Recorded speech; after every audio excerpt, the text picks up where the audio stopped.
Alhamdulillah semua ya. Sebelum pembelajaran pagi hari ini kita mulai, mari kita membaca doa terlebih dahulu.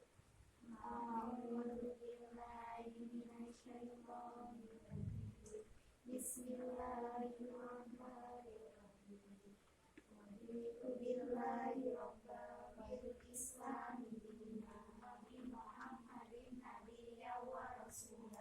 Rabbi zidni ilma warzuqni fahma. Selanjutnya saya akan mengabsen terlebih dahulu. Eva Juliana, Dinda Ningtyas, Ina Tiana, Ayu Irmawati. Setelah saya absensi, mari kita mereview pembelajaran yang kemarin. Kemarin kita telah mempelajari bab apa anak-anak? Kompetisi dalam kebaikan. Nah, siapa yang masih ingat tentang optimis, pengertian optimis dan dinamis? Optimis, menurut etimologi, berasal dari bahasa Latin optimal yang berarti terbaik. Optimis merupakan perasaan yakin terhadap sesuatu yang baik yang akan menjadi harapan positif dan menjadi pendorong ke arah kemajuan. Nah, itu yang optimis ya. Kalau yang dinamis? Saya punya. Ya, silakan. Dinamis adalah penuh semangat dan tenaga sehingga cepat bergerak dan mudah menyesuaikan diri dengan keadaan. Baik, ya kalau perilaku optimis dan dinamis itu sama-sama melangkah dalam hal kebaikan ya anak-anak. Dan perbedaannya adalah kalau optimis itu keyakinan diri, sedangkan dinamis itu bergerak dengan penuh semangat. Nah, pembelajaran pada hari ini adalah tentang adab membaca Al-Quran. Nah, tujuannya pembelajaran pada hari ini adalah siswa mampu memahami adab-adab membaca Al-Quran. Setelah siswa memahami adab-adab membaca Al-Quran, siswa bisa melaksanakan membaca Al-Quran dengan baik dan benar. Nah, itu adalah tujuan pembelajaran pada hari ini.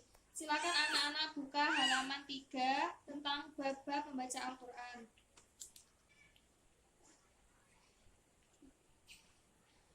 Ada beberapa daripada membaca Al-Quran anak-anak? Ada 8. Ya, sebutkan ya. Sebutkan bersama-sama. 1. Orang yang bacanya. 2. Ukuran bacaannya. 3. Murotal. 4. Menangis. 5. Memperhatikan ayat. 6. Memulai membaca dengan ta'awudz. 7. Membaca dengan suara halus. 8. Membaca dengan suara yang merdu dan berulang. Nah, kita akan membahas satu persatu ya anak-anak. Yang pertama yaitu orang yang membacanya. Orang yang hendak membaca Al-Quran itu kalau bisa kan diwajibkan juga sih, diwajibkan untuk berwudu. Karena apa? Karena harus keadaan suci ya ketika kita membaca Al-Quran, dan di posisi yang sopan dan tenang dan menghadap kiblat. Itu ya anak-anak. Yang kedua yaitu ukuran bacaannya. Di dalam membaca Al-Quran, khususnya yang terkait dengan banyak atau sedikitnya. Di sini banyak atau sedikitnya itu, kita itu setiap hari itu kalau bisa itu membaca Al-Quran terus ya anak-anak. Itu sedikitnya itu 1 lembar, kalau bisa ya banyak. Biar kita mendapat pahala. Yang ketiga yaitu murotal. Disunahkan di dalam membaca Al-Quran itu harus memperhatikan murotalnya. Di sini murotal itu membacanya secara perlahan dan tidak tergesa-gesa biar kita saat membaca Al-Quran itu baik dan benar. Nah, selanjutnya yaitu yang keempat, menangis. Di dalam Al-Quran ini tuh banyak sekali terkandung ayat-ayat tentang ancaman serta janji-janji Allah, khususnya yang terkait dengan akhirat. Sudah sepatutnya orang yang membaca Al-Quran merenungi dan meresapi kandungan ayat-ayat tersebut. Dan selanjutnya yang kelima yaitu memperhatikan hak-hak ayat. Di dalam adab membaca Al-Quran adalah memperhatikan hak-hak ayat. Hak-hak ayat yang dimaksud di sini bukan terkait dengan makhraj dan tajwid. Ya, di sini hak-hak ayat itu ketika kita membaca Al-Quran kita menemukan ayat sajadah. Nah, di saat kita menemukan ayat sajadah itu akan lebih baiknya kita itu bersujud. Sujud sajadah namanya. Itu. Nah, yang selanjutnya yaitu memulai membaca Al-Quran dengan ta'awudz. sebelum kita membaca Al-Quran ya Nana, kita tuh disuruh untuk membaca ta'awudz. Nah, kita mempraktekkan yuk membaca ta'awudz bersama-sama. A'udzubillahi minasyaitonirrajim. Bismillahirrahmanirrahim. Nah, itu ya Nana.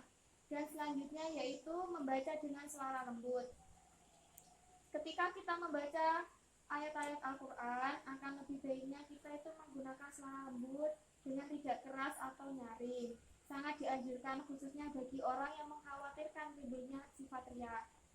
Jika kita tidak menimbulkan sikap riya dan tidak mengganggu orang yang sedang salat atau dalam rangka syiar agama, maka membaca dengan suara keras itu dianjurkan karena bisa mengusir rasa ngantuk dan meminimalisir sifat malas saat membacanya.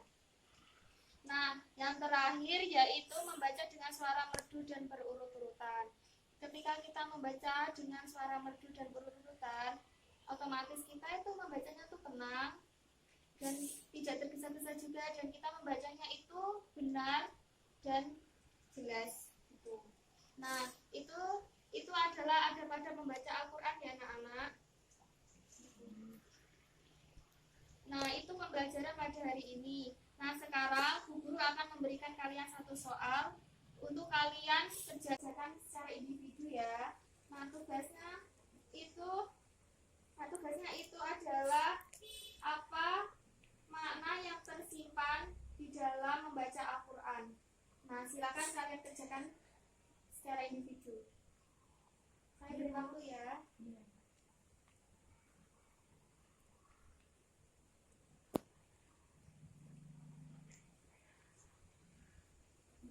Apakah sudah selesai anak-anak? Sudah.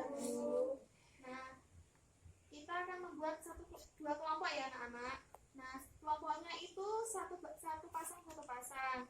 Nah, kalian itu tadi yang hasil kalian kerjakan secara individu, kalian diskusikan bersama teman kalian. Nanti kita akan membahas dan mendiskusikan bersama-sama untuk dipresentasikan. Silakan anak-anak mendiskusikan bersama kelompoknya.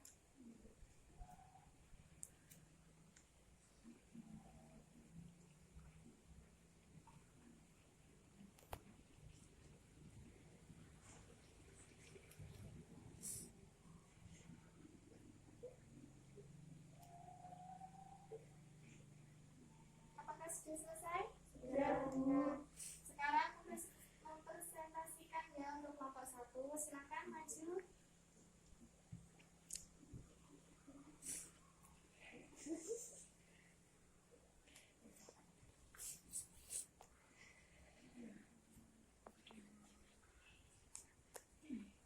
Apa makna yang tersimpan ketika membaca Al-Quran? Jawaban dari kelompok kami yaitu membaca Al-Quran akan memiliki nilai plus apabila diiringi dengan penghayatan yang mendalam yang diistilahkan dengan tadabbur. Terima kasih. Ini tepuk tangan untuk kelompok 1.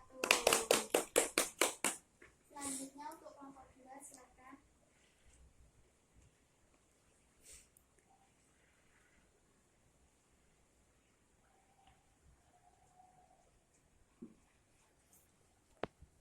Kami dari kelompok 2 akan mempresentasikan hasil diskusi kami. Apa makna yang tersimpan ketika membaca Al-Quran? Membaca Al-Quran yang diiringi dengan etika membacanya akan menjadikan Al-Quran sebagai pelita kehidupan manusia. Beri tepuk tangan untuk kelompok 2.